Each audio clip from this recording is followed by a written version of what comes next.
আসসালামু আলাইকুম। আমি এই মুহূর্তে আছি কুয়াকাটা সমুদ্র সৈকত থেকে প্রায় ৮ কিলোমিটার দূরে ক্ষুদ্র নুড়ি গোষ্ঠী সম্প্রদায়ক রাখাইনদের একটি গ্রামের নাম মিশ্রপাড়া। এখানে আছে বড় একটি বৌদ্ধ মন্দির।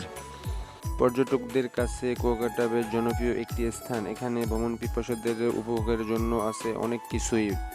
পর্যটকরা সাধারণত যে স্থানগুলোতে ঘুরতে যান তার মধ্যে অন্যতম এখানকার বৌদ্ধ বিহারগুলো, এই মন্দিরগুলো সবই রাখাইনদের তৈরি। কুয়াকাটার প্রাচীন কুয়ার সামনে সীমাবদ্ধ মন্দির কাঠের তৈরি। এই মন্দির কয়েক বছর আগে ভেঙে দালান তৈরি করা হয়েছে। তবে মন্দিরের মধ্যে এখনও আছে প্রায় ৩৭ মণ ওজনের প্রাচীন অষ্টধাতুর তৈরি বুদ্ধ মূর্তি।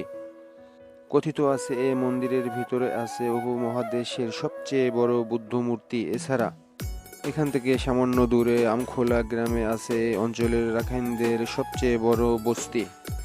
কুয়াকাটা বাংলাদেশের দক্ষিণ পশ্চিম অঞ্চলের পটুয়াখালী জেলায় একটি শহর ও পর্যটক কেন্দ্র। এটি বাংলাদেশের পটুয়াখালী জেলায় অবস্থিত।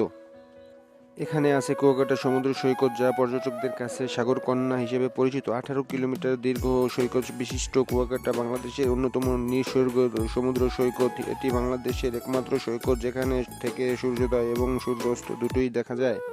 কুয়াকাটা নামের পেছনে রয়েছে আরাকানদের এদেশে আগমনের সাথে জড়িত ইতিহাস। কুয়া শব্দটি এসেছে কূপ থেকে। ধারণা করা হয় ১৮ শতকে মুঘল শাসকদের দ্বারা বার্মা থেকে বিতাড়িত হয়ে আরাকানরা এই অঞ্চলে এসে বসবাস শুরু করে।